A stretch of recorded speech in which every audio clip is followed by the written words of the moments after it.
नमस्कार दोस्तों, आपका स्वागत है हमारे नए हॉरर पॉडकास्ट में।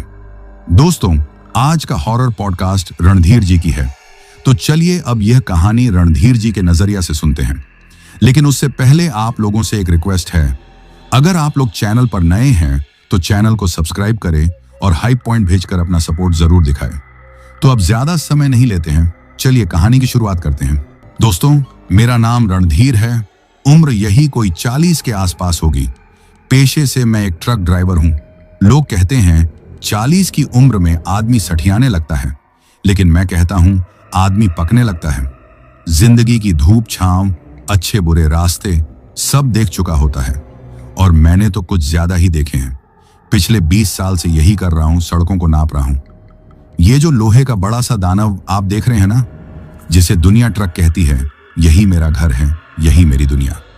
इसी की स्टीयरिंग व्हील पर हाथ रखे रखे मेरी हथेलियों में लकीरों से ज्यादा घट्टे पड़ गए हैं। इन 20 सालों में मैंने देश का शायद ही कोई कोना छोड़ा हो जहां इस ट्रक के पहिए न पहुंचे हों। कश्मीर की बर्फीली वादियों से लेकर कन्याकुमारी की उमस भरी सड़कों तक हर जगह की धूल मेरे इस केबिन में मिल जाएगी। कहानी सुनाने का मेरा अंदाज कुछ खास नहीं है। मैं कोई पढ़ा लिखा आदमी तो हूं नहीं, बस तीसरी जमात तक स्कूल का मुंह देखा है। लेकिन जिंदगी ने और इन सड़कों ने जो सिखाया है वो बड़ी बड़ी किताबों में भी नहीं मिलता।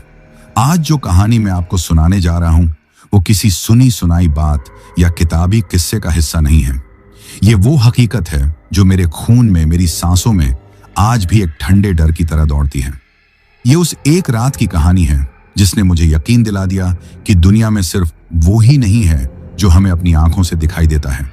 कुछ चीजें, कुछ ताकतें ऐसी भी हैं जो हमारे यकीन और हमारी समझ से कोसों दूर हैं, और जब इंसान का उनसे सामना होता है तो जिंदगी हमेशा के लिए बदल जाती है। मेरे साथ मेरा एक खलासी है, राजू। पूरा नाम राजकुमार, पर मैं उसे राजू ही बुलाता हूं। उम्र यही कोई 22-23 साल की होगी। बिहार के एक छोटे से गांव का लड़का है। जब पहली बार मेरे पास काम मांगने आया था तो बिल्कुल दुबला पतला, सहमा हुआ सा था। आंखों में ढेर सारे सपने और जेब में खालीपन। मुझे उसमें अपना छोटा भाई नजर आया, रख लिया काम पर। और सच कहूं तो वो सिर्फ खलासी नहीं, मेरे लिए छोटे भाई से बढ़कर है। मैं जितना गुस्सैल और बात बात पर भड़कने वाला हूं, राजू उतना ही शांत और ठंडा। मेरे हर गुस्से को वो अपनी एक मुस्कान से पानी कर देता है। जाने दो ना उस्ताद, बस उसका ये एक जुमला मेरे सारे उबाल को शांत कर देता है। वो सीधा सादा पूजा पाठ करने वाला लड़का है। दिन में 2 बार हनुमान चालीसा का पाठ किए बिना उसके मुंह में पानी का एक घूंट नहीं जाता। उस दिन की बात है, आज से करीब 2 साल हो गए होंगे।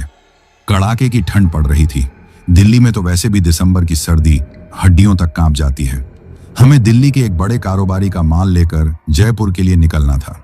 माल इलेक्ट्रॉनिक्स का था, कीमती और नाजुक। और सबसे बड़ी बात, उसे अगली सुबह सूरज उगने से पहले जयपुर की मंडी में पहुंचाना था। अगर जरा भी देर होती तो पार्टी का लाखों का सौदा हाथ से निकल जाता। पैसे भी एडवांस में अच्छे मिले थे, इसलिए जिम्मेदारी और भी बड़ी थी। हमने शाम करीब 5 बजे के आसपास दिल्ली के संजय गांधी ट्रांसपोर्ट नगर से अपना ट्रक उठाया। ट्रक में माल लदवाते लदवाते ही दिन ढल चुका था। सूरज आसमान में एक थके हुए मुसाफिर की तरह लाल होकर डूब रहा था और अपनी आखिरी रोशनी से पूरी दिल्ली को सिंदूरी रंग में रंग रहा था। राजू ने ट्रक के बोनट पर चढ़कर देवी देवताओं की छोटी छोटी मूर्तियों को साफ किया, अगरबत्ती जलाई और हाथ जोड़कर एक सुरक्षित सफर की कामना की। यह उसका रोज का नियम था। मैं केबिन में बैठकर उसकी ये सब हरकतें देखता रहता और मुस्कुराता रहता। मुझे इन सब चीजों में ज्यादा यकीन नहीं था, पर उसके विश्वास को देखकर एक अजीब सा सुकून मिलता था। हो गई पूजा, पंडित जी अब चलें, मैंने उसे छेड़ते हुए कहा। वो मुस्कुराया, हाँ उस्ताद, बस हो गया, बजरंगबली सब ठीक करेंगे। मैंने एक लंबी सांस ली, ट्रक के इंजन को स्टार्ट किया। इंजन की घरघराहट मेरे लिए किसी संगीत से कम नहीं थी। मैंने गियर बदला और हमारा सफर शुरू हो गया। दिल्ली की भीड़-भाड़ वाली सड़कों से बाहर निकलते निकलते ही शाम के 7 बज चुके थे। ट्रैफिक में फंसते निकलते हमारा ट्रक कछुए की चाल से रिंग रोड पर रेंग रहा था। गाड़ियों के हॉर्न का शोर, लोगों की चिल्लपों और हवा में घुला हुआ धुआं, यही दिल्ली की शाम थी। राजू अपनी सीट पर बैठा बाहर की दुनिया को देख रहा था। उसके चेहरे पर एक सुकून था। शायद गांव की खुली हवा में पला बड़ा होने के कारण उसे ये शहरी भीड़ भाड़ पसंद नहीं थी। वो हमेशा कहता था, उस्ताद, ये शहर तो एक बड़ी सी जेल है जिसमें सब अपनी अपनी कोठरियों में कैद हैं। असली जिंदगी तो गांव में है। खैर, धीरे धीरे हमने दिल्ली को पीछे छोड़ा और जयपुर वाले हाईवे NH 44 पर आ गए। अब सड़क थोड़ी खुली थी और मैंने ट्रक की रफ्तार बढ़ा दी। सर्द हवा के झोंके केबिन के अंदर आ रहे थे, जिससे हल्की सी कंपी छूट रही थी। मैंने केबिन में लगा पुराना कैसेट प्लेयर चालू कर दिया। कुमार सानू की दर्द भरी आवाज केबिन के माहौल में घुलने लगी। उस्ताद, चाय हो जाए, एक कड़क सी, बड़ी तलब लग रही है, राजू ने अपनी सीट पर अंगड़ाई लेते हुए कहा। हाँ यार, सोच तो मैं भी यही रहा हूं। आंखें भारी हो रही हैं। आगे कोई बढ़िया सा ढाबा देखते हैं जहां की चाय और परांठे दोनों लाजवाब हों, वहीं रोकेंगे, मैंने कहा और अपनी नजरें सड़क पर गड़ा दी। हाईवे पर ट्रक अपनी पूरी रफ्तार से दौड़ रहा था। दोनों तरफ अंधेरे में डूबे खेत और कभी कभी रोशनी में नहाए हुए छोटे छोटे कस्बे पीछे छूटते जा रहे थे। सफर आराम से कट रहा था और हमें इस बात का जरा भी अंदाजा नहीं था कि ये आराम बस कुछ ही देर का मेहमान है। आगे एक ऐसा बवंडर हमारा इंतजार कर रहा था जो हमारी जिंदगी के सुकून को उड़ाकर ले जाने वाला था। अभी हम मानेसर से कुछ किलोमीटर ही आगे निकले होंगे कि अचानक गाड़ियों की रफ्तार धीमी होने लगी। पहले तो मुझे लगा कि शायद कोई टोल प्लाजा होगा, लेकिन कुछ ही देर में हमारा ट्रक पूरी तरह से रुक गया। मैंने गर्दन बाहर निकालकर आगे देखने की कोशिश की। जहां तक नजर जा रही थी, सिर्फ गाड़ियों की लाल बत्तियों का एक अंतहीन समंदर दिखाई दे रहा था। कारें, बसें, ट्रक सब एक दूसरे से चिपक कर खड़े थे, जैसे किसी ने उन्हें वहीं पर जड़ दिया हो।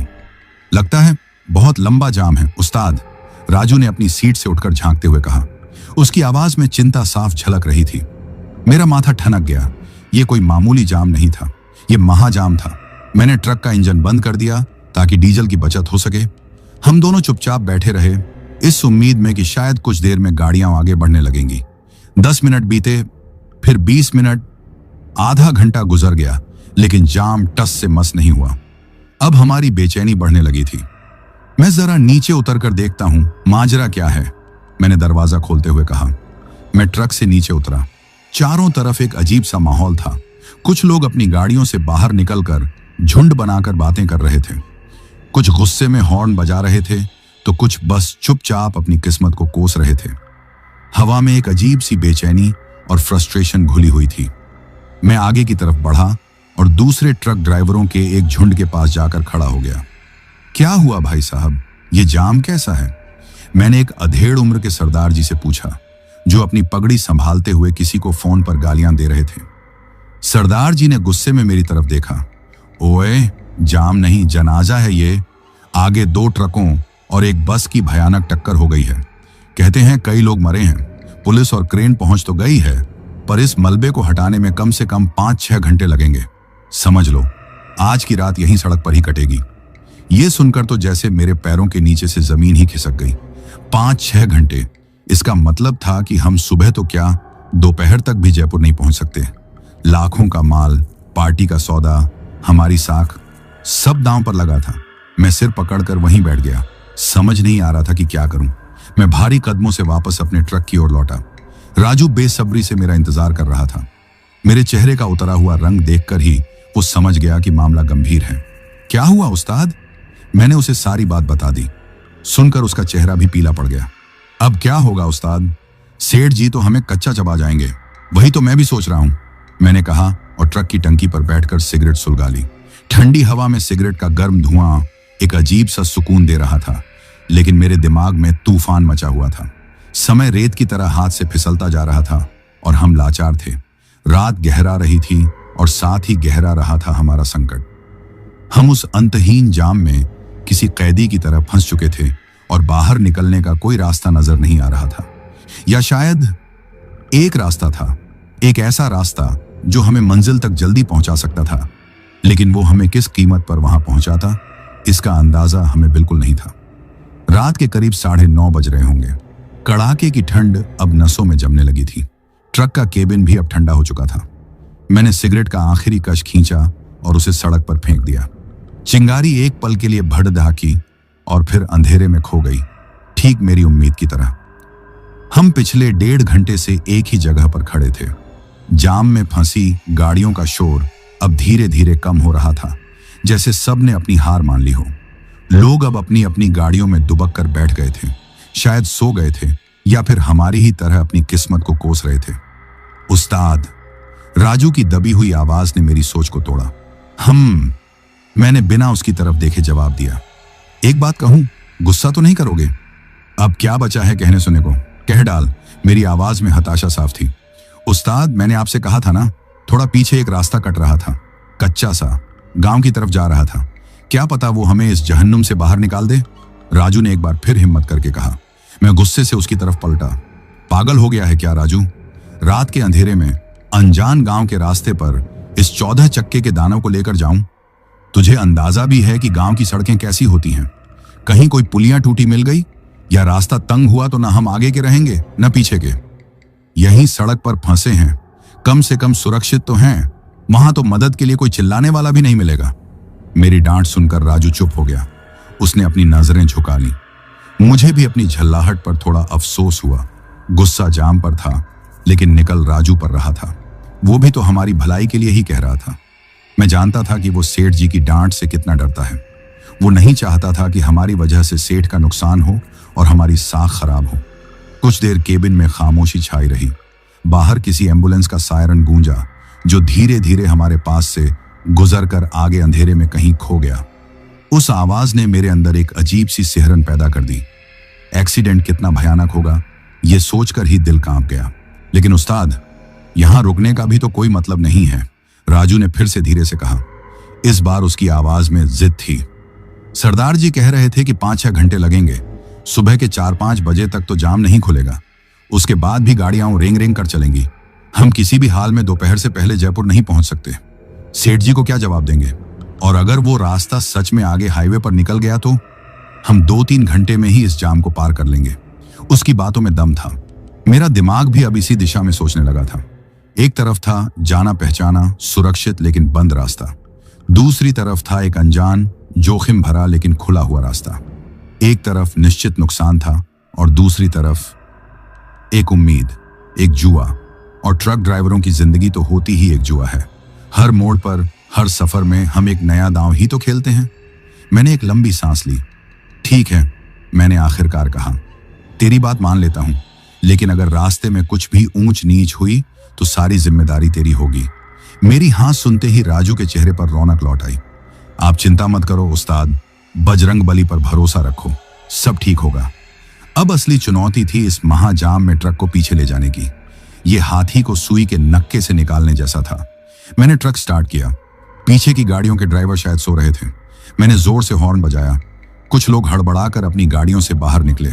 ओए, किधर ले रहा है पीछे? दिखता नहीं, जाम लगा है, एक कार वाला चिल्लाया। मैंने केबिन से ही हाथ जोड़कर कहा, भाई साहब अर्जेंट है, थोड़ा सा एडजस्ट कर लो, बस निकलना है। कौन किसकी सुनता है? कोई तैयार नहीं हुआ। 10 मिनट की मिन्नतों और गालियों के बाद जब लोगों को समझ आया कि मैं मानने वाला नहीं हूं, तो उन्होंने हार मानकर धीरे धीरे अपनी गाड़ियां थोड़ी बहुत पीछे खिसकानी शुरू की। राजू नीचे उतरकर मुझे इशारा दे रहा था। इंच इंच करके, कभी दाएं कभी बाएं, गाड़ियों के शीशों को बचाते हुए मैं किसी माहिर कछुआ चालक की तरह ट्रक को पीछे ले रहा था। करीब आधे घंटे की जानलेवा मशक्कत के बाद हम आखिरकार उस सर्विस लेन तक पहुंचने में कामयाब हो गए। सर्विस लेन पर आते ही जैसे हमने खुली हवा में सांस ली। मैंने ट्रक को उस कट की तरफ दौड़ाया जिसका जिक्र राजू ने किया था। करीब 1 किलोमीटर पीछे जाने पर हमें वो रास्ता दिखा। हाईवे की चकाचौंध से निकलकर वो एक अंधेरी गुफा के मुंह जैसा लग रहा था। एक पतली सी तारकोल की सड़क जिसके दोनों तरफ घना अंधेरा था, और जैसा मैंने सोचा था, सड़क के मुहाने पर ही वो ढाबा था। ढाबा कहना भी शायद उसकी तौहीन होगी। वो बस एक ढांचा था। टीन की छत जगह जगह से मुड़ी हुई थी, जैसे किसी ने उसे पटक दिया हो। सामने एक लकड़ी का साइन बोर्ड लटका हुआ था जिस पर कुछ लिखा तो था, पर वक्त की मार ने उसे ऐसा कर दिया था कि कुछ पढ़ा नहीं जा सकता था।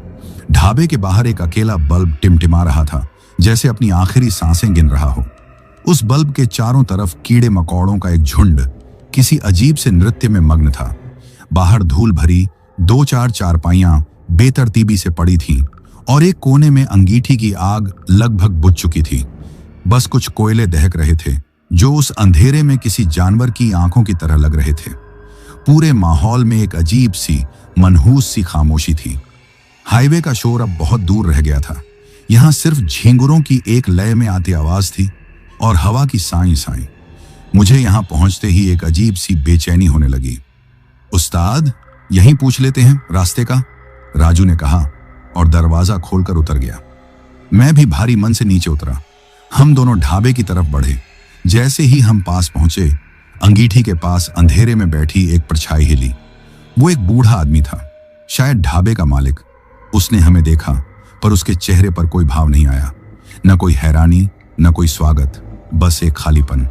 राम राम चाचा, मैंने थोड़ी ऊंची आवाज में कहा ताकि वो सुन सके। बूढ़े ने धीरे से अपना सिर उठाया। उसकी आंखें अंधेरे में ढंसी हुई लग रही थीं, लेकिन उनमें एक अजीब सी चमक थी जो किसी शिकारी जानवर की याद दिला रही थी। उसका चेहरा झुर्रियों से भरा हुआ था, जैसे किसी सूखे हुए खेत की जमीन।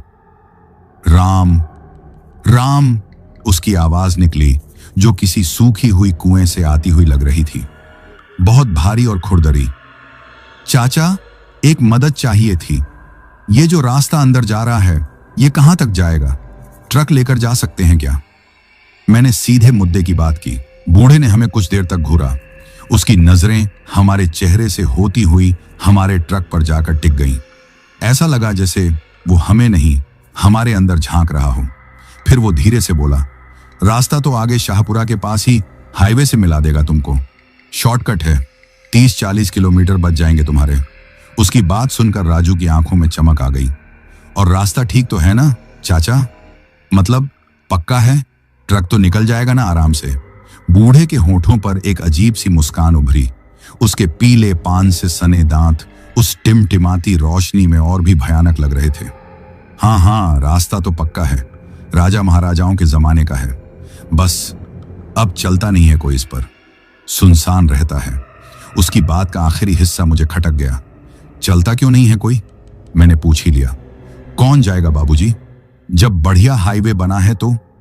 ये तो पुराना रास्ता है, अब बस गांव वाले ही काम में लेते हैं, वो भी दिन दिन में। रात में तो यहां कोई नहीं भटकता। सुनसान है ना? उसने बड़ी सहजता से कहा, जैसे इसमें कोई राज की बात ना हो। मैंने और राजू ने एक दूसरे को देखा। बात तो ठीक ही थी। जब अच्छी खासी सड़क मौजूद हो तो कोई ऐसे वीरान रास्ते पर क्यों जाएगा? हमारे पास मजबूरी थी, इसलिए हम यहां थे। ठीक है चाचा, 2 कप चाय पिला दो बस, कड़क वाली, दिमाग सुन्न हो गया है। और खाने में क्या मिलेगा चाचा? भूख भी जोरों की लग रही है, मैंने पूछा। पेट में चूहे दौड़ रहे थे। बूढ़े ने अंगीठी पर छड़ी एक काली पतीली की तरफ इशारा किया। अभी तो बस मटन बना है बाबूजी, गर्मा गर्म, खाकर देखो, शहर की सारी बिरयानी भूल जाओगे। मटन का नाम सुनकर मेरे मुंह में पानी तो आया, लेकिन राजू का ख्याल आते ही मैंने पूछा, और सब्जी रोटी? सब्जी तो अब सुबह ही बनेगी, बूढ़े ने उसी सपाट आवाज में जवाब दिया। राजू का चेहरा फिर उतर गया। वो बेचारा भूखा था। मैंने उसे देखा, फिर बूढ़े को। इस सुनसान जगह पर, इस अजीब से ढाबे पर सिर्फ मटन का होना थोड़ा अजीब था। लेकिन मैंने सोचा कि शायद रात में यहां ज्यादा ग्राहक नहीं आते होंगे, इसलिए वो एक ही चीज बनाकर रखता होगा। एक काम करते हैं उस्ताद, राजू ने खुद ही हल निकाला। आप मटन पैक करवा लो, रास्ते में कहीं रुक कर खा लेना। मैं तो बिस्कुट और नमकीन लाया हूं साथ में, उसी से काम चला लूंगा। मुझे ये ठीक लगा। मैंने बूढ़े को मटन पैक करने के लिए कहा। उसने एक पुरानी मिट्टी की हांडी उठाई और उसमें से कलछुल से वो मटन निकालने लगा। मटन का रंग कुछ ज्यादा ही गहरा था, लगभग काला, और उसकी तरी भी बहुत गाढ़ी और चिपचिपी लग रही थी। उससे उठने वाली महक भी कुछ अजीब थी। मसालेदार तो थी, पर उसमें एक हल्की सी मीठी अनजानी सी गंध भी मिली हुई थी, जो मुझे अच्छी नहीं लगी। बूढ़े ने कुछ मोटी मोटी लगभग जली हुई रोटियां भी एक पुराने अखबार में लपेट कर दे दी। हमने अपनी चाय खत्म की। चाय का स्वाद भी कुछ कसैला सा था। मैंने पैसे निकालकर उसे दिए। उसने पैसे लेते वक्त मेरी तरफ देखा भी नहीं, बस अपनी अंगीठी को घूरता रहा। न उसने हमें कोई चेतावनी दी, न कोई सलाह, जैसे हमारा आना जाना उसके लिए कोई मायने ही नहीं रखता था। हम दोनों चुपचाप वापस ट्रक की तरफ बढ़े। केबिन में आकर बैठे तो एक अजीब सी खामोशी पसर गई। चलें उस्ताद? राजू ने धीरे से पूछा। मैंने एक गहरी सांस ली, बजरंगबली का नाम मन में लिया और स्टीयरिंग व्हील संभालकर ट्रक को उस अंधेरी सड़क पर मोड़ दिया। ट्रक की हेडलाइट्स ने अंधेरे को चीर कर एक रास्ता बनाया। वो रास्ता कहाँ जा रहा था हम नहीं जानते थे, हम बस इतना जानते थे कि हम एक जानी पहचानी मुसीबत से निकलकर एक अनजानी राह पर बढ़ रहे थे। इस बार हमारे पास कोई चेतावनी नहीं थी, सिवाय हमारे अपने दिल में उठती एक अनकही सी घबराहट के। मैंने ट्रक को उस अंधेरी सड़क पर डाल तो दिया था, लेकिन मेरा दिल जोर जोर से धड़क रहा था, जैसे इंजन के साथ कोई मुकाबला कर रहा हो। ट्रक की हेडलाइट्स अंधेरे को जहां तक चीर पाती थीं, बस वहीं तक दुनिया थी। उसके आगे दाएं बाएं ऊपर नीचे हर तरफ बस एक काला समंदर था, ऐसा कालापन जो आंखों में चुभता था। सड़क तारकोल की तो थी, पर जगह जगह से उखड़ी हुई और गड्ढों से भरी हुई। मुझे ट्रक को बहुत संभाल कर धीमी रफ्तार से चलाना पड़ रहा था। हर गड्ढे पर ट्रक ऐसे हिलता जैसे कोई घायल जानवर कराह रहा हो। केबिन के अंदर एक अजीब सी खामोशी थी। राजू, जो हमेशा कुछ न कुछ बोलकर माहौल को हल्का रखता था, आज बिल्कुल चुप था। वो बस अपनी सीट पर सिकुड़कर बैठा था और खिड़की से बाहर उस अंतहीन अंधेरे को घूर रहा था। शायद उस जगह की वीरानी और सन्नाटे ने उसके मन में भी एक अनजाना सा डर बिठा दिया था। और मैं तो बाहर से भले ही शांत दिखने की कोशिश कर रहा था, पर अंदर एक अजीब सी घबराहट थी। उस ढाबे की तस्वीर और बूढ़े मालिक का भाव शून्य चेहरा मेरे दिमाग में घूम रहा था। कोई चेतावनी नहीं थी, कोई डरावनी बात नहीं थी, पर उस जगह की उदासी ही अपने आप में एक चेतावनी जैसी लग रही थी। देखा उस्ताद, राजू ने खामोशी को तोड़ते हुए कहा। उसकी आवाज में एक जबरदस्ती की बहादुरी थी। आप तो ऐसे ही डर रहे थे, रास्ता ठीक ही तो है, बस थोड़ा सुनसान है। अभी कुछ मत बोल, मैंने उसे टोका। जब तक आंखों से हाईवे ना दिख जाए तब तक दिल को तसल्ली नहीं। अभी तो हम इस काले जंगल के बीच में हैं। सड़क के दोनों तरफ बड़े बड़े घने पेड़ थे। उनकी टहनियां सड़क के ऊपर तक ऐसे झुकी हुई थीं जैसे वो मिलकर एक सुरंग बना रही हों। दिन में शायद ये नजारा बहुत खूबसूरत लगता होगा, लेकिन रात के इस पहर में ट्रक की हेडलाइट्स की पीली रोशनी में ये पेड़ किसी खौफनाक कहानी के किरदारों जैसे लग रहे थे। उनकी टेढ़ी मेढ़ी शाखाएं ऐसे लगती थीं जैसे कोई कंकाल अपनी बाहें फैलाए हमें अपनी ओर बुला रहा हो। हवा चलती तो उनके पत्ते सरसराते और ऐसी आवाज पैदा होती जैसे कोई अंधेरे में खड़ा फुसफुसा रहा हो। मैंने अपनी नजरें सड़क पर जमाए रखी, लेकिन मेरा ध्यान बार बार साइड वाले शीशों की तरफ जा रहा था। मैं शीशों में पीछे देखने की कोशिश करता, लेकिन वहां सिवाय अंधेरे के और कुछ नहीं था। एक ऐसा अंधेरा जो ऐसा लगता था जैसे हमारे ट्रक का पीछा कर रहा हो। जैसे ही हम आगे बढ़ते, वो हमारे पीछे की जगह को निगलता जा रहा हो। करीब आधा घंटा इसी तरह गुजर गया होगा। हम उस सड़क पर चलते जा रहे थे, बिना ये जाने कि वो हमें कहां ले जा रही है। न कोई मोड़, न कोई गांव, न कोई इंसान, बस एक सीधी अंतहीन सड़क और दोनों तरफ फैला हुआ अंधेरे का साम्राज्य। मेरा गला सूख रहा था।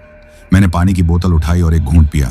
तभी अचानक सड़क के बीचों बीच मुझे कुछ चमकता हुआ दिखाई दिया। दो छोटी छोटी रोशनियां। जैसे ही हम पास पहुंचे, वो रोशनियां हिली और तेजी से सड़क के किनारे अंधेरे में गायब हो गईं।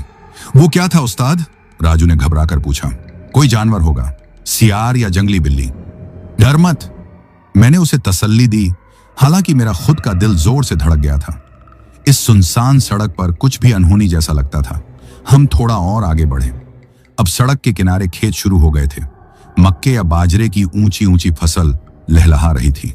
वो फसल इतनी घनी और ऊंची थी कि अगर उसमें कोई इंसान भी छिपा हो तो पता न चले। ये ख्याल आते ही मेरे बदन में एक सिहरन सी दौड़ गई। मैंने ट्रक की रफ्तार थोड़ी और बढ़ा दी। उस्ताद, ट्रक रोको ना जरा, राजू ने अचानक कहा। मेरा मन हुआ कि उसे खींच कर लगाऊं। दिमाग खराब है तेरा? इस जंगल में रोकेगा तू ट्रक? मैंने कहा था ना, जो करना है ढाबे पर ही कर लेता। नहीं उस्ताद, बहुत जोर से लगी है, अब कंट्रोल नहीं हो रहा। बस 2 मिनट लगेंगे, प्लीज रोक दो। वो लगभग गिड़गिड़ाने लगा। मैं गुस्से में कुछ बड़बड़ाया, लेकिन उसकी हालत देखकर मुझे रोकना ही पड़ा। इस सुनसान सड़क पर उसे मना करना भी ठीक नहीं था। मैंने सड़क के किनारे एक ऐसी जगह देखकर ट्रक रोका जहां फसल थोड़ी कम थी और जमीन खाली थी।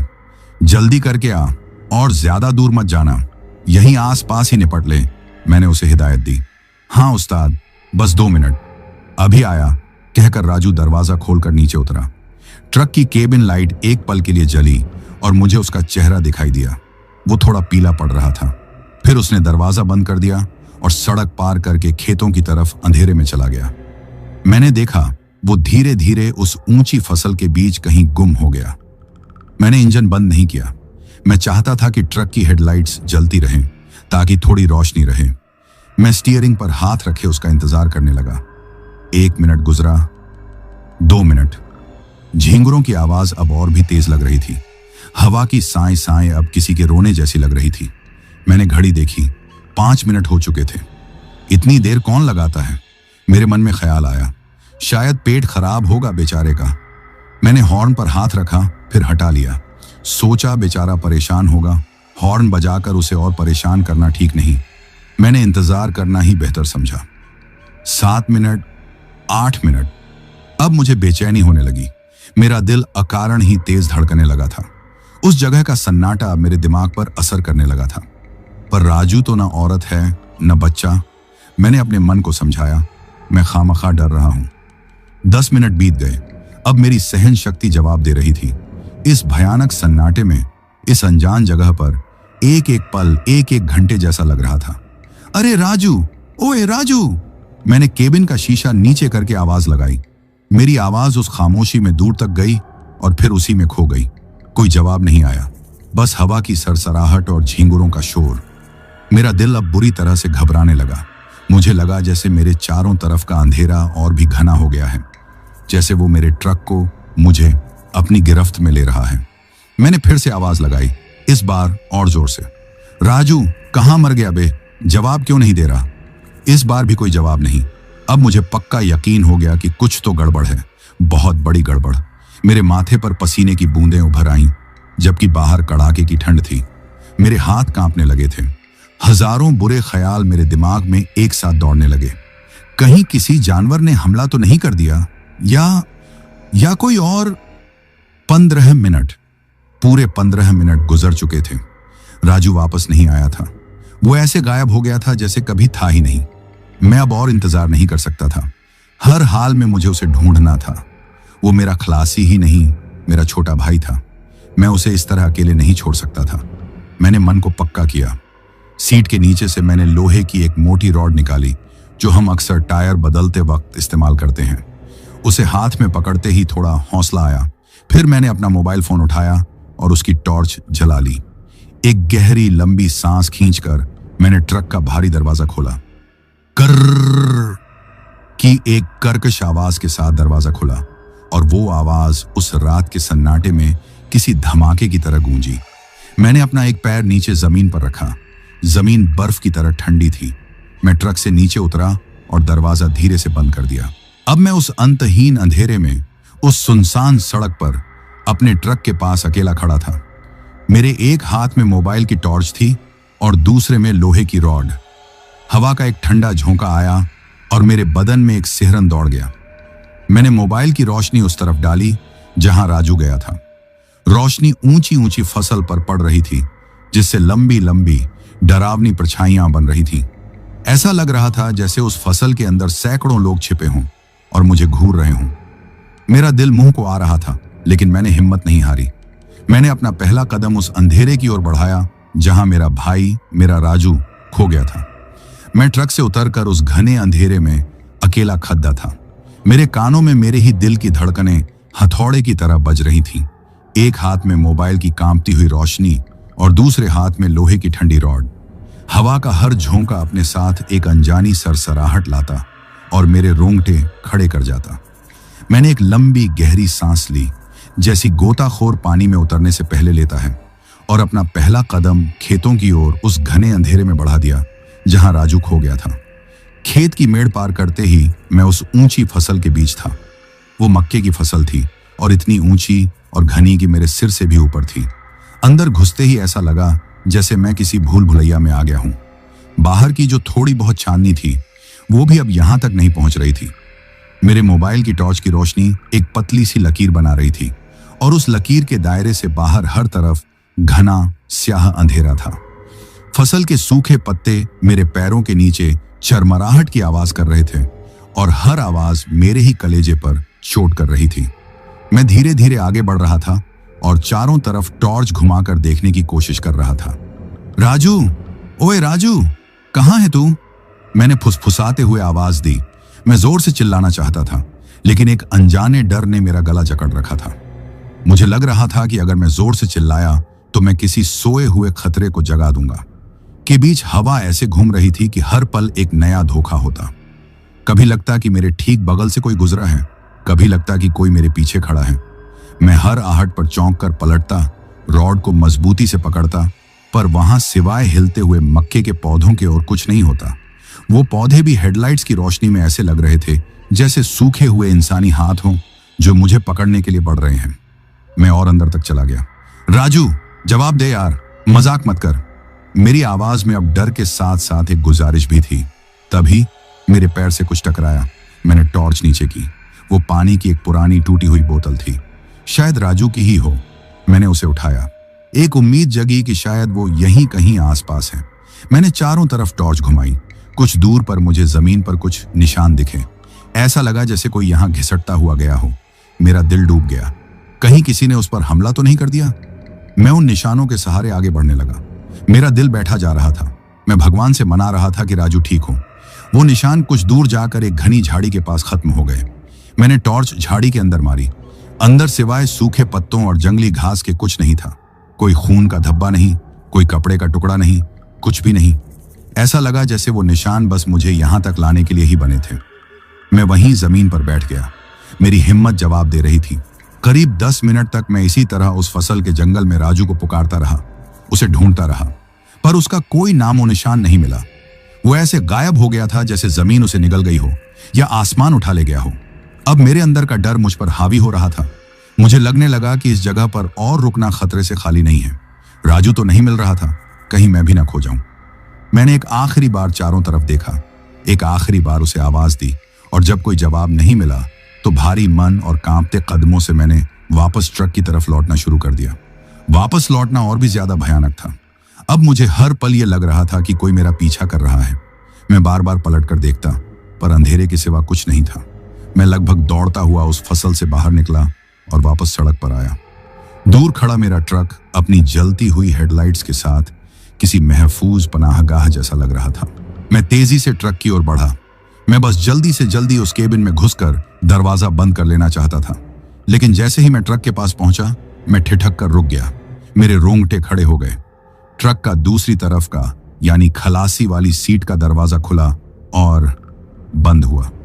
खटाक की आवाज उस खामोशी में मेरे कानों में बम की तरह फटी। मैंने देखा कोई अभी अभी केबिन में बैठा है। अंधेरे के कारण मैं चेहरा नहीं देख पाया, पर वो परछाई राजू की ही थी।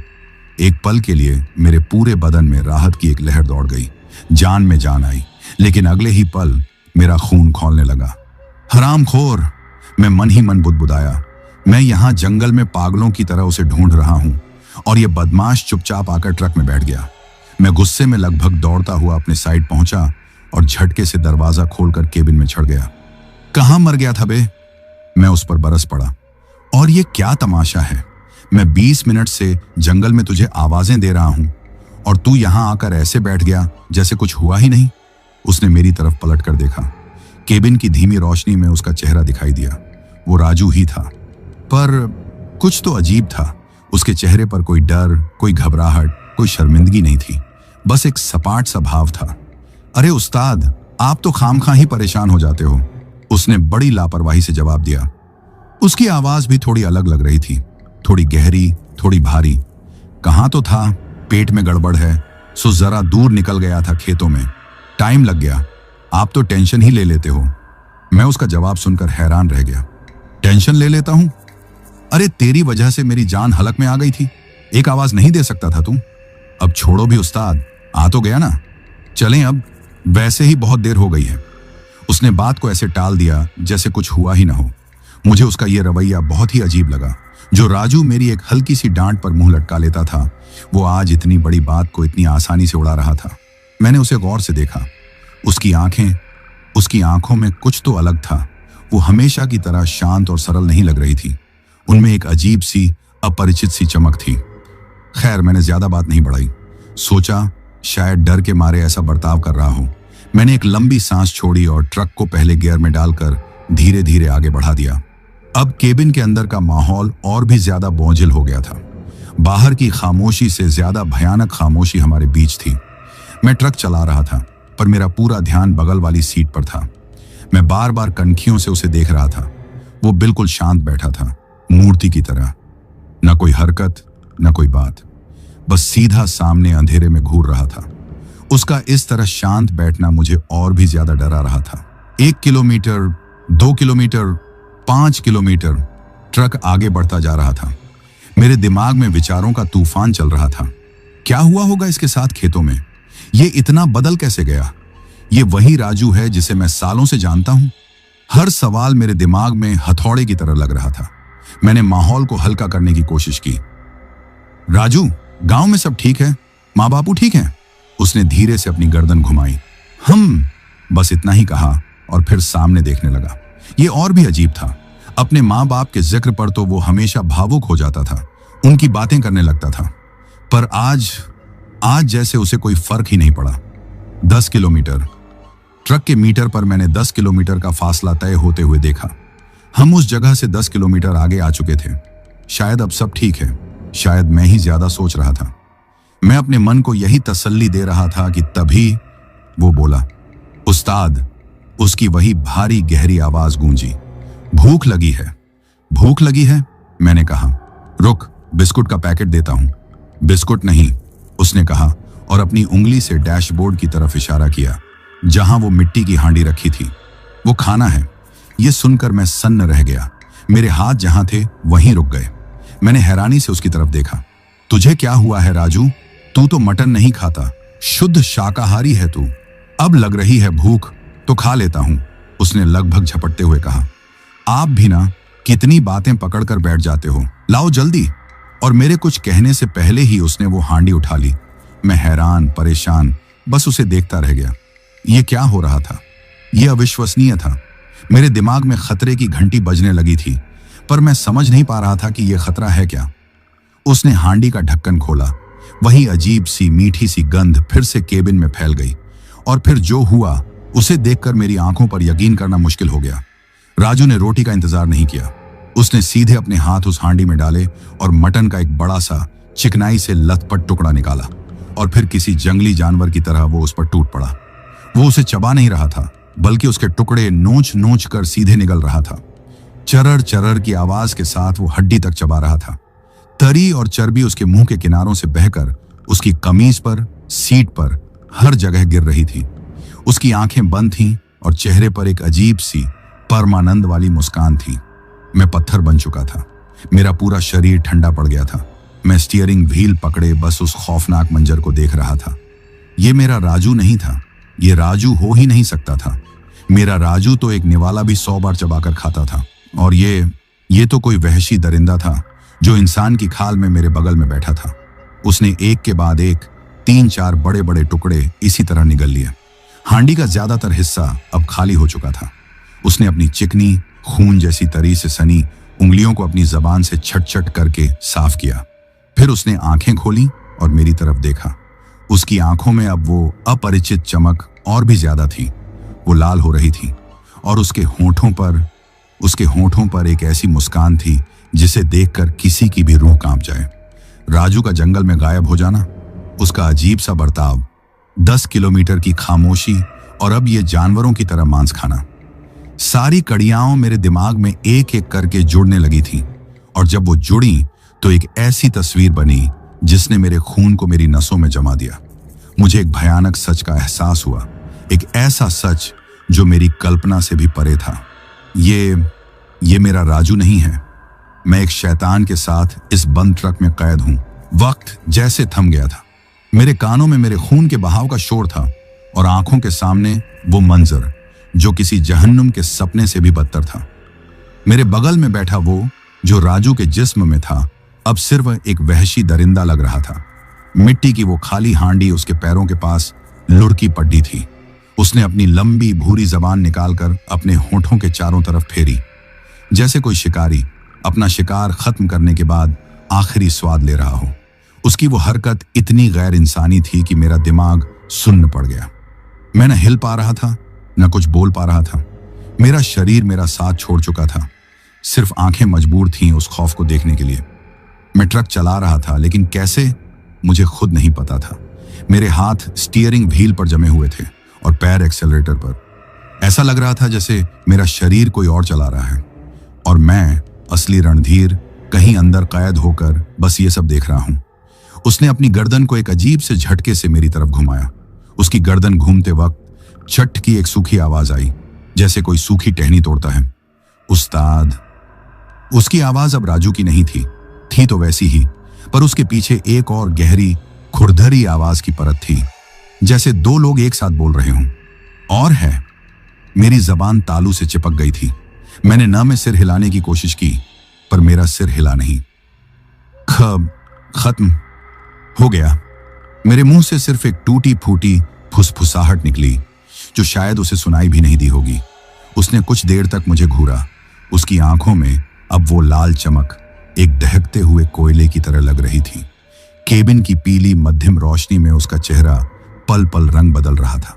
फिर उसके होंठ एक मुस्कान में खींचे, पर वो किसी इंसान की मुस्कान नहीं थी।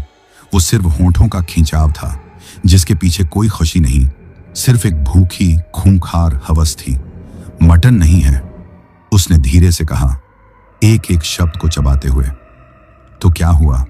उसने एक पल का विराम लिया, और उस एक पल में मुझे अपनी जिंदगी की फिल्म अपनी आंखों के सामने चलती हुई दिखाई दे गई।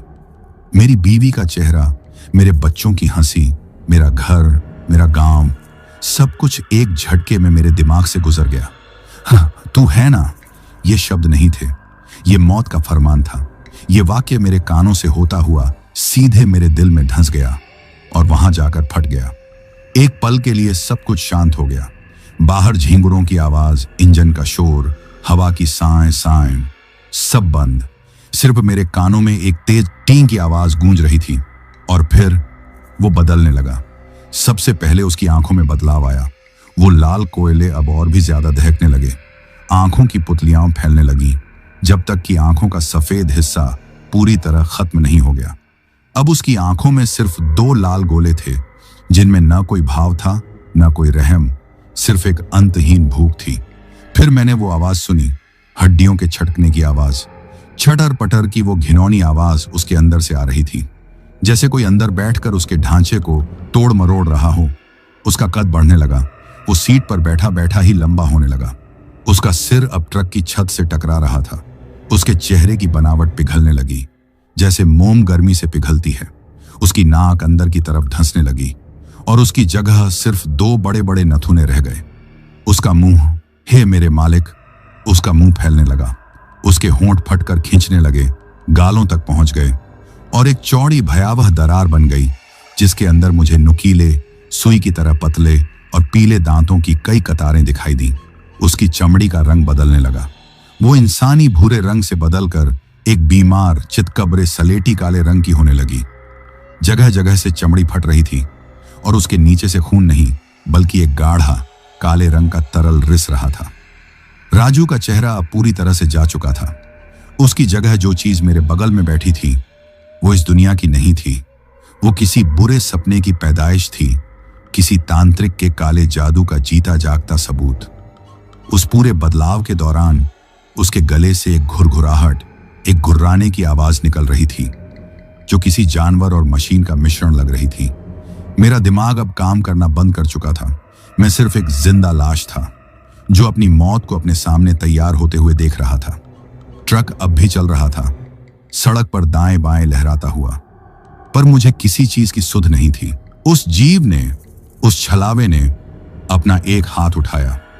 वो हाथ अब राजू का नहीं था। उंगलियां लंबी और पतली हो गई थीं और उनके सिरों पर काले मुड़े हुए जानवरों जैसे नाखून उगाए थे। और फिर उसने मुझ पर हमला कर दिया। वो इतनी तेजी से मुझ पर झपटा कि मुझे पलक झपकाने का भी मौका नहीं मिला। एक झटके में वो मेरे ऊपर था। उसका वजन किसी पत्थर की चट्टान जैसा था। मैं स्टीयरिंग व्हील और अपनी सीट के बीच बुरी तरह से पिचक गया। उसके मुंह से एक सड़ी हुई कच्ची लाश जैसी बदबू आ रही थी, जिससे मेरी अंतड़ियां मुंह को आ गईं। आहा! एक दर्दनाक चीख मेरे गले से निकली जब उसके नुकीले नाखूनों ने मेरे कंधे को चीर दिया। मेरे मोटे जैकेट और कमीज को फाड़ते हुए वो नाखून मेरे मांस में ऐसे ढंस गए जैसे गर्म चाकू मक्खन में ढंसता है। दर्द की एक बिजली सी मेरे पूरे शरीर में दौड़ गई। उसने अपना वो भयानक, दांतों से भरा मुंह मेरी गर्दन की तरफ बढ़ाया। मैं समझ गया, वो मुझे जिंदा खाने वाला है। अचानक मेरे अंदर कहीं से एक चिंगारी भड़की। मौत के डर से भी बड़ी एक चिंगारी, जीने की इच्छा। मेरे दिमाग ने नहीं, मेरे शरीर ने अपने आप हरकत की। मैंने अपनी पूरी ताकत से अपने घुटने उठाए और उसके पेट में दे मारे। उसे शायद इसकी उम्मीद नहीं थी। वो एक गुर्राने की आवाज के साथ थोड़ा पीछे हटा। मुझे बस एक पल की मोहलत मिली। ट्रक अब पूरी तरह से बेकाबू होकर सड़क पर किसी सांप की तरह लहरा रहा था। एक तरफ हजारों फुट गहरी खाई जैसा अंधेरा था और दूसरी तरफ पेड़ों का घना जंगल। मैंने सीट के नीचे पड़ी वो लोहे की रॉड टटोलने की कोशिश की, लेकिन वो मेरे हाथ नहीं आई। वो जीव फिर से मुझ पर झपटने के लिए तैयार हो रहा था। उसकी लाल आंखें मुझ पर गड़ी हुई थीं। मुझे पता था मैं उससे लड़ नहीं सकता। इस बंद केबिन में मैं उसका मुकाबला एक सेकंड भी नहीं कर सकता। सिर्फ एक ही रास्ता था, एक ही उम्मीद, बाहर। मैंने एक हाथ से स्टीयरिंग को जोर से जंगल की तरफ घुमा दिया। ट्रक एक तेज झटके के साथ मुड़ा और सड़क के किनारे की कच्ची जमीन पर उतर गया। ट्रक बुरी तरह से उछला। मेरा सिर छत से टकराया। वो जीव भी अपना संतुलन खो बैठा और एक पल के लिए मुझसे उसकी पकड़ ढीली हुई। बस यही मौका था। मैंने अपनी पूरी जान लगाकर अपने पूरे वजन के साथ ट्रक के दरवाजे पर अपनी देह मार दी। दरवाजा पहले से ही ठीक से बंद नहीं था।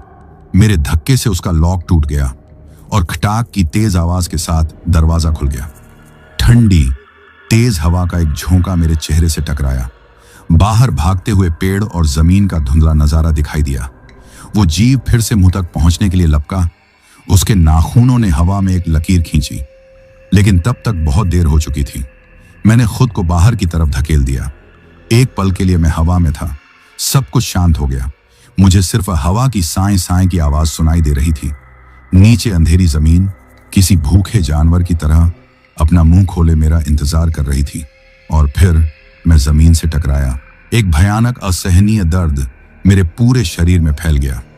मेरा सिर किसी पत्थर से टकराया। मेरी आंखों के सामने लाखों चिंगारियां नाच उठी। मुझे अपनी हड्डियों के टूटने की आवाज साफ सुनाई दी। दुनिया मेरे चारों तरफ घूमने लगी।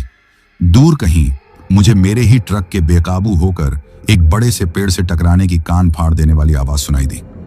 धातु के मुड़ने और शीशों के टूटने का एक डरावना शोर, और फिर खामोशी।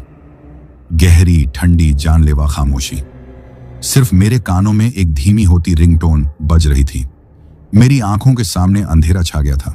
मुझे लगा बस यही अंत है। मैं उस सुनसान डरावनी सड़क पर एक टूटे हुए शरीर के साथ अपनी आखिरी सांसें ले रहा हूं। कितनी देर में बेहोश रहा मुझे नहीं पता। आंखें खुली तो सबसे पहली चीज जो मैंने महसूस की वो था दर्द। ऐसा दर्द जैसे किसी ने मेरे पूरे जिस्म को हथौड़ों से पीटा हो और फिर जख्मों पर नमक मिर्च छिड़क कर छोड़ दिया हो। मेरा सिर घूम रहा था जैसे मैं किसी टूटे झूले पर लटक रहा हूं। मुंह में खून और मिट्टी का कड़वा स्वाद था। कानों में अब भी वो धीमी सी टी की आवाज गूंज रही थी और साथ में मेरी अपनी सांसों की आवाज जो किसी टूटी हुई धौंकनी जैसी चल रही थी। मैंने आंखें पूरी तरह खोलने की कोशिश की। सब कुछ धुंधला लग रहा था। कुछ पल लगे ये समझने में कि मैं हूं कहां।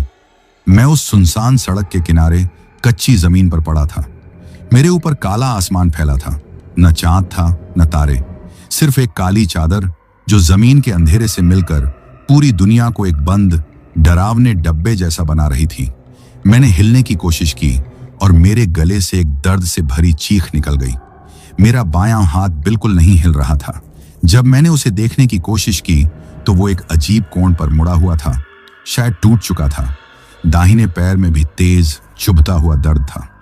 मेरे कपड़े कई जगह से फट चुके थे और ठंडी हवा सीधा मेरे घावों से टकरा रही थी, जिससे वो झंझना उठे। कुछ ही दूरी पर मेरा ट्रक खड़ा था, या कहूं जो कुछ बचा था वो खड़ा था। वो एक विशाल पुराने बरगद के पेड़ से टकरा गया था। ट्रक का अगला हिस्सा बुरी तरह पिचक कर अंदर घुस गया था। केबिन का शीशा चकनाचूर हो चुका था। एक हेडलाइट अब भी जल बुझ रही थी, मानो वो भी अब दम तोड़ने ही वाली हो। उसकी कांपती रोशनी पेड़ की जटाओं और आसपास की झाड़ियों पर पड़कर डरावनी परछाइयां बना रही थी। उसे देखकर मेरे सीने में एक और तेज टीस उठी। वो सिर्फ एक मशीन नहीं थी, वो मेरा साथी था, मेरा घर, मेरा रोजगार। आज वो खुद एक लाश की तरह वहां पड़ा था, लेकिन तभी मुझे याद आया वो जीव, वो अजीब सा छलावा, कहां गया वो? क्या वो भी ट्रक के साथ मारा गया? या अब भी यहीं कहीं अंधेरे में छिपा हुआ है? ये ख्याल आते ही मेरा सारा दर्द, सारी चोटें पल भर में गायब हो गईं। डर ने दोबारा मेरी सांसों को जकड़ लिया। अब हर छोटी सी आवाज मुझे चौंका रही थी। पत्तों की सरसराहट पर मैं सिहर उठता।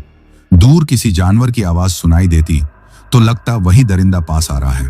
वो जलती बुझती हेडलाइट अब रोशनी की जगह खतरे का संकेत लग रही थी। मुझे लग रहा था जैसे वो रोशनी उस दरिंदे को मेरी तरफ खींच लाएगी। मैं उस टूटे केबिन की तरफ देखने की हिम्मत नहीं कर पा रहा था। डर लग रहा था कहीं वहां मुझे दो लाल आंखें घूरती ना दिख जाए। मैं वहां पड़ा नहीं रह सकता था। अगर वहीं रुका रहा तो या तो खून बह जाने से मर जाऊंगा, या ठंड से जम जाऊंगा, या फिर वो मुझे ढूंढ निकालेगा। अगर मुझे जिंदा रहना है तो यहां से निकलना होगा, मदद ढूंढनी होगी। लेकिन कैसे? मेरा एक हाथ और एक पैर लगभग बेकार हो चुके थे। मैं खड़ा भी नहीं हो सकता था। मैंने अपने ठीक ठाक हाथ और पैर का सहारा लिया, खुद को खींचने की कोशिश की। आहा! एक और दर्द की लहर पूरे शरीर में दौड़ गई। आंखों के आगे अंधेरा छा गया, लेकिन मैंने हार नहीं मानी। मेरे दिमाग में मेरे बच्चों के चेहरे घूम गए। मुझे उनके लिए जिंदा रहना था। मैंने जमीन पर कोहनियों और घुटनों के बल रेंगना शुरू किया। मेरा एक ही लक्ष्य था, वापस उसी रास्ते पर जाना जहां से हम आए थे। वो ढाबा, वो बूढ़ा आदमी, वही एक जानी पहचानी जगह थी। वहां से हाईवे ज्यादा दूर नहीं था। शायद वहां कोई मदद मिल जाए। सफर शुरू हो गया। एक ऐसा सफर जो कुछ किलोमीटर का था, पर मुझे वो हजारों मीलों से भी लंबा लग रहा था। सड़क की खुरदरी तारकोल मेरे घुटनों और हाथों को छील रही थी। हर एक इंच आगे बढ़ना एक जंग जीतने जैसा था। दर्द अब मेरे दिमाग पर हावी हो रहा था। बार बार मेरी आंखों के सामने वो खौफनाक चेहरा घूम जाता। उसकी वो लाल आंखें, वो नुकीले दांत। मैं डर के मारे कांपने लगता। वक्त का कोई हिसाब नहीं था। शायद आधा घंटा गुजरा हो या 1 घंटा। अंधेरा और भी घना होता जा रहा था। ठंड अब मेरे खून को जमा रही थी। मेरी ताकत जवाब दे रही थी। मैं उस खौफनाक जगह से, अपने तबाह हुए ट्रक से दूर जाना चाहता था, लेकिन मेरा दिमाग बार बार वहीं लौट रहा था। क्या वो मर गया होगा? पेड़ से इतनी जोर की टक्कर के बाद किसी भी इंसान का बचना नामुमकिन था, पर वो इंसान नहीं था। ये बात मैं खुद को कैसे समझाता? क्या पता वो अब भी उसी टूटे हुए केबिन में बैठा हो और मेरे जाने का इंतजार कर रहा हो, या शायद वो बाहर निकलकर उन खेतों में, उन पेड़ों के पीछे छिपकर मुझ पर नजर रखे हुए हो। यह ख्याल इतना डरावना था कि मैंने अपनी रफ्तार बढ़ाने की कोशिश की। मैं अब सिर्फ रेंग नहीं रहा था, मैं अपने जिस्म को घसीट रहा था। मेरे जख्मों से फिर से खून बहने लगा था और सड़क पर मेरे पीछे एक काली लकीर बनती जा रही थी। मुझे लगने लगा था कि अब मैं और आगे नहीं जा पाऊंगा। यहीं, इसी सुनसान मनहूस सड़क पर मेरी जिंदगी खत्म हो जाएगी। मेरी लाश यहीं पड़ी पड़ी सड़ेगी और जंगली जानवर उसे नोच कर खाएंगे। मेरे बच्चे अपने पिता का इंतजार करते रहेंगे। मेरी बीवी की आंखें दरवाजे पर लगी रह जाएंगी। ये सोचकर ही मेरे अंदर एक निराशा भर गई। मैंने रेंगना बंद कर दिया और वहीं सड़क के बीचों बीच बेदम होकर लेट गया। मेरे शरीर ने जवाब दे दिया था। मैंने आंखें बंद कर ली। बस अब और नहीं। मैं मन ही मन बुदबुदाया। मैं हार गया। मैं मौत का इंतजार कर रहा था, गहरी, ठंडी, खामोश मौत का। तभी मुझे एक आवाज सुनाई दी, बहुत दूर से आती हुई, एक धीमी सी अस्पष्ट गूंज। पहले तो मुझे लगा कि यह मेरे दिमाग का वहम है। शायद मौत से पहले ऐसा ही होता होगा। मैंने आंखें नहीं खोली, लेकिन वो गूंज धीरे धीरे बढ़ती गई। अब वो सिर्फ एक गूंज नहीं थी, वो एक लय में थी, एक घरघराहट, किसी इंजन की घरघराहट। मैंने हिम्मत करके अपनी आंखें खोली। आसमान अब भी काला था, सड़क अब भी सुनसान थी। मैंने उस दिशा में देखने की कोशिश की जहां से मैं आया था। अंधेरे के सिवा कुछ नहीं था। फिर मैंने आगे की तरफ देखा, उस दिशा में जहां मेरा ट्रक तबाह हुआ था, और मुझे वो दिखा, एक रोशनी, बहुत दूर, एक टिमटिमाता हुआ नुक्ता, एक पीली सी रोशनी। वो स्थिर नहीं थी, वो हिल रही थी, जैसे कोई मशाल लेकर चल रहा हो। मेरा दिल एक पल के लिए धड़का। क्या वो दरिंदा है? क्या वो मेरे ट्रक की हेडलाइट लेकर मुझे ढूंढने आ रहा है? इस ख्याल ने मुझे इतना डरा दिया कि मैंने अपनी सांसें रोक लीं। मैं चाहता था कि जमीन फट जाए और मैं उसमें समा जाऊं। वो रोशनी धीरे धीरे मेरी तरफ बढ़ रही थी। मैं अपनी पलकें झपकाना भी भूल गया था। मैं बस उस रोशनी को देख रहा था जो मेरी मौत का पैगाम लेकर आ रही थी। लेकिन जैसे जैसे वो करीब आई, मुझे एहसास हुआ कि वो एक अकेली रोशनी नहीं है, उसके साथ एक और है। 2 रोशनियां, और वो मशाल की तरह नहीं हिल रही थी, वो एक साथ आगे बढ़ रही थी। वो एक गाड़ी की हेडलाइट्स थी। ये एहसास होते ही मेरे अंदर जैसे किसी ने जिंदगी की एक बाल्टी उड़ेल दी हो। मेरी मरी हुई उम्मीद फिर से जी उठी।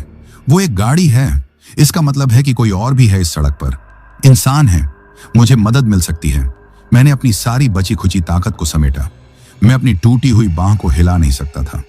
मैंने अपने सही हाथ को उठाने की कोशिश की, पर वो उठ नहीं रहा था। मैं चिल्लाना चाहता था, पर मेरे गले से सिर्फ एक खरखराहट निकल रही थी। मदद! रोको! गाड़ी की रफ्तार अब कम हो रही थी, जैसे ड्राइवर ने सड़क पर पड़े मुझे देख लिया हो। वो धीरे धीरे मेरे और करीब आ रही थी। उसकी तेज रोशनी सीधे मेरी आंखों पर पड़ रही थी, जिससे सब कुछ धुंधला गया था। मेरी सांसें तेज हो गई थीं। मेरा दिल खुशी और उम्मीद से उछल रहा था। मैं बच गया, मैं सच में बच गया। गाड़ी मेरे पास आकर रुकी, उसका इंजन बंद हुआ। एक पल के लिए फिर वही जानलेवा खामोशी छा गई। फिर दरवाजा खुलने की आवाज आई। भारी बूटों की आवाज मेरे करीब आने लगी। एक परछाई मेरे ऊपर झुकी। मैं उस परछाई को पहचानने की कोशिश कर रहा था। मैं कुछ कहना चाहता था, उनका शुक्रिया अदा करना चाहता था, लेकिन इससे पहले कि मैं कुछ समझ पाता, मेरे जिस्म के दर्द और दिमाग के तनाव ने अपना असर दिखाया। दुनिया मेरी आंखों के सामने घूमने लगी। वो परछाई, वो रोशनी, वो गाड़ी, सब कुछ एक दूसरे में मिलने लगा। मेरे कानों में एक धीमी होती हुई गूंज रह गई। मेरी आंखों के सामने अंधेरा छा रहा था। मेरे बुझते हुए दिमाग में बस एक आखिरी सवाल था, वो कौन था? जब मेरी आंखें दोबारा खुलीं, तो मेरे कानों में वो भयानक खामोशी नहीं थी। एक धीमी लयबद्ध बीप बीप की आवाज आ रही थी। मेरे नथुनों में पेट्रोल और मिट्टी की गंध की जगह किसी दवा, किसी स्प्रिट की तीखी महक थी। मेरे जिस्म को सड़क की ठंडी खुरदरी सतह नहीं, बल्कि एक नरम मुलायम गद्दा महसूस हो रहा था। मेरे ऊपर अंधेरा, तारों के बिना वाला आसमान नहीं, बल्कि एक सफेद प्लास्टर झड़ती हुई छत थी, जिस पर एक पुराना पंखा धीरे धीरे घूम रहा था। मैंने धीरे से अपनी गर्दन घुमाई। दर्द की एक तेज लहर दौड़ी, पर मैंने उसे नजरअंदाज किया। मेरे बगल में एक स्टूल पर कोई बैठा था, जिसने अपना सिर मेरे बिस्तर के किनारे पर टिका रखा था और शायद सो रहा था। मैंने उसे पहचानने की कोशिश की। वो राजू था, वही मेरे गांव का, मेरा छोटा भाई राजू। उसके चेहरे पर थकान और चिंता की लकीरें थीं। उसके गाल पर एक खरोंच का निशान था और उसके बाल बिखरे हुए थे। उसे उस हालत में देखकर मेरे अंदर भावनाओं का एक सैलाब उमड़ पड़ा। एक पल के लिए मुझे लगा कि जो कुछ भी हुआ वो एक बुरा सपना था, एक बहुत ही भयानक लंबा सपना। मैं अभी उस सपने से जागा हूं और सब कुछ पहले जैसा है। मैंने अपना सही सलामत दाहिना हाथ बढ़ाया और धीरे से उसके कंधे पर रखा। मेरे छूते ही वो हड़बड़ाकर उठ बैठा। उस्ताद, आप होश में आ गए? उसकी आंखों में हैरानी और फिर खुशी की एक ऐसी चमक आई जिसे मैं जिंदगी भर नहीं भूल सकता। उसकी आंखों में आंसू भर आए। राजू! मेरे गले से सिर्फ उसका नाम निकल पाया। मेरी आवाज बहुत कमजोर थी। तू ठीक है? मैं तो ठीक हूं उस्ताद, आप कैसे हो? डॉक्टर साहब कह रहे थे कि बहुत खून बह गया है, हाथ में और पैर में प्लास्टर चढ़ा है। उसने मेरे जख्मों की तरफ देखते हुए कहा। पर यह सब कैसे हुआ? मैंने पूछा। वो गाड़ी, तुम वहां कैसे पहुंचे? और वो ट्रक में वो कौन था? मेरे सवाल एक साथ बाहर आने लगे। मेरा दिमाग अब भी उलझा हुआ था। शांत हो जाइए उस्ताद, आराम कीजिए, मैं सब बताता हूं, उसने कहा और मेरे हाथ को अपने हाथों में ले लिया। उसके स्पर्श में एक अपनेपन की गर्माहट थी जिसने मेरे अंदर के डर को थोड़ा कम किया। तभी दरवाजा खुला और एक पुलिस वाला अंदर आया। वो अधेड़ उम्र का था, उसकी मूंछें घनी थीं और आंखों में एक तजुर्बे की गंभीरता थी। शायद वही उस रात जीप में इंचार्ज था। अरे, आप होश में आ गए, रणधीर सिंह जी, कैसा महसूस कर रहे हैं अब? उसने पास आकर पूछा। ठीक हूं साहब, मैंने धीरे से कहा। आप लोगों का बहुत बहुत शुक्रिया। अगर आप लोग वक्त पर नहीं आते तो। शुक्रिया हमारा नहीं, इस लड़के का कीजिए, इंस्पेक्टर ने राजू की पीठ थपथपाते हुए कहा। अगर ये इतनी हिम्मत और समझदारी नहीं दिखाता तो शायद हम आप तक कभी पहुंच ही नहीं पाते। मैंने हैरानी से राजू की तरफ देखा। वो नजरें झुकाए खड़ा था। अब आप ठीक हैं तो क्या हम आपसे कुछ सवाल पूछ सकते हैं? हमें एक्सीडेंट की रिपोर्ट बनानी है। इंस्पेक्टर ने कहा। हाँ साहब, पूछिए, मैंने कहा। पर उससे पहले क्या आप लोग मुझे बताएंगे कि उस रात हुआ क्या था? ये राजू, ये वहां कैसे पहुंचा? इंस्पेक्टर ने राजू की तरफ देखा और राजू ने मेरी तरफ। आप ही बताओ उस्ताद, पहले आप बताइए कि मेरे जाने के बाद क्या हुआ था। आप उस हालत में वहां कैसे पहुंचे? और हमारा ट्रक? राजू की आवाज में एक दर्द था। मैंने एक गहरी सांस ली और फिर मैंने बोलना शुरू किया। मैंने उसे सब कुछ बताया, उसके खेतों में जाने से लेकर मेरे उसे ढूंढने जाने तक, फिर उसके अजीब से लौटने और उस खौफनाक तरीके से मटन खाने तक। मेरी आवाज कांप रही थी जब मैंने उसके उस भयानक रूप में बदलने और मुझ पर हमला करने की बात बताई। ट्रक से कूदने और उस दर्दनाक सफर का जिक्र करते हुए मेरी आंखों से आंसू बहने लगे। पूरी बात सुनकर राजू और इंस्पेक्टर के चेहरे पर एक खौफनाक खामोशी छा गई। राजू का चेहरा तो डर के मारे सफेद पड़ गया था। उस्ताद, मेरे जाने के बाद आप अकेले थे ट्रक में? उसने कांपती आवाज में पूछा। नहीं, तू, मतलब तेरे जैसा दिखने वाला कोई, वो मेरे साथ था, मैंने जोर देकर कहा। राजू ने इंस्पेक्टर की तरफ देखा। साहब, अब आप इन्हें बताइए कि मेरे साथ क्या हुआ था। फिर राजू ने बताना शुरू किया। उस्ताद, जब मैं फ्रेश होने के लिए खेतों की तरफ गया तो मैं थोड़ा अंदर चला गया था ताकि सड़क से कोई देख ना सके। मैं बैठा ही था कि अचानक मुझे लगा जैसे मेरे पीछे कोई खड़ा है। इससे पहले कि मैं पलटकर देखता, किसी ने मुझे जोर से धक्का दे दिया। मैं कुछ समझ नहीं पाया और लड़खड़ाकर एक गहरे गड्ढे में जा गिरा। वो शायद कोई पुराना सूखा हुआ कुआं रहा होगा। मेरे सिर में चोट लगी और मैं बेहोश हो गया। जब मुझे होश आया, उसने आगे बताया, तो चारों तरफ अंधेरा था। मुझे पहले तो कुछ समझ नहीं आया, फिर मुझे आपकी ट्रक की याद आई। मैंने ऊपर की तरफ देखा तो आसमान दिख रहा था। मैं समझ गया कि मैं किसी गड्ढे में हूं। मैंने आपको आवाज लगाने की बहुत कोशिश की, पर शायद गड्ढा गहरा था और मेरी आवाज बाहर तक नहीं पहुंची। हमारा ट्रक वहां नहीं था। मैं समझ गया कि आप जा चुके हैं। मुझे लगा कि आप नाराज होकर मुझे छोड़कर चले गए। मैं बहुत डर गया था उस्ताद, उस अंधेरे गड्ढे में अकेला। मैंने हिम्मत नहीं हारी। कुएं की दीवारों पर कुछ जड़ें लटक रही थीं। मैंने उन्हीं को पकड़कर किसी तरह ऊपर चढ़ना शुरू किया। कई बार गिरा, मुझे चोटें भी लगीं, पर मैं चढ़ता रहा। करीब 1 घंटे की मशक्कत के बाद मैं बाहर निकल पाया। बाहर निकलकर मैं पागलों की तरह सड़क पर भागा। मुझे लगा कि मैं आपको पकड़ लूंगा, पर दूर दूर तक कोई नहीं था। मैं वापस उसी ढाबे की तरफ भागा। वहां पहुंचकर मैंने उस बूढ़े बाबा को जगाया और उनके फोन से पुलिस को फोन किया। पहले तो पुलिस वाले मेरी बात पर यकीन ही नहीं कर रहे थे। उन्हें लगा मैं कोई कहानी बना रहा हूं। मैंने उनके हाथ पैर जोड़े, तब जाकर वो मानने को तैयार हुए और मुझे साथ लेकर इस सड़क पर आपकी तलाश में निकले। राजू की कहानी सुनकर मेरे रोंगटे खड़े हो गए। तो इसका मतलब जब मैं उसका इंतजार कर रहा था, वो बेचारा किसी गड्ढे में बेहोश पड़ा था, और जो मेरे ट्रक में लौटा था वो कोई और था। पर साहब, वो था कौन? मैंने इंस्पेक्टर से पूछा। इंस्पेक्टर ने एक गहरी सांस ली और मेरे बिस्तर के पास एक कुर्सी खींचकर बैठ गया। रणधीर सिंह जी, आप बहुत किस्मत वाले हैं कि जिंदा बच गए, उन्होंने एक गंभीर आवाज में कहा। आप पहले या आखिरी इंसान नहीं हैं जिसके साथ इस सड़क पर ऐसा कुछ हुआ है। मतलब ये सड़क, ये शापित है, इंस्पेक्टर ने धीरे से कहा। आज से नहीं, सालों से। हमारे बुजुर्ग बताते हैं कि बहुत साल पहले इसी सड़क के किनारे एक गांव में एक तांत्रिक रहता था। बहुत बड़ा अघोरी था। वो काले जादू और इंसानी बलि में यकीन रखता था। वो अक्सर रात में भटके हुए मुसाफिरों को अपनी बातों में फंसाकर अपने अड्डे पर ले जाता और फिर उनकी बलि चढ़ा देता था। कहते हैं उसे इंसानी मांस खाने की लत थी। ये सुनकर मेरे पेट में एक ठंड सी लहर दौड़ गई। गांव वाले उससे बहुत डरते थे, पर कोई उसके खिलाफ मुंह खोलने की हिम्मत नहीं करता था। फिर एक दिन उसने गांव के मुखिया के ही इकलौते बेटे को अपना शिकार बना लिया। बस उस दिन गांव वालों का सब्र टूट गया। पूरी भीड़ ने मशालें और हथियार लेकर उसके अड्डे पर धावा बोल दिया। तांत्रिक ने भागने की कोशिश की, पर वो पकड़ा गया।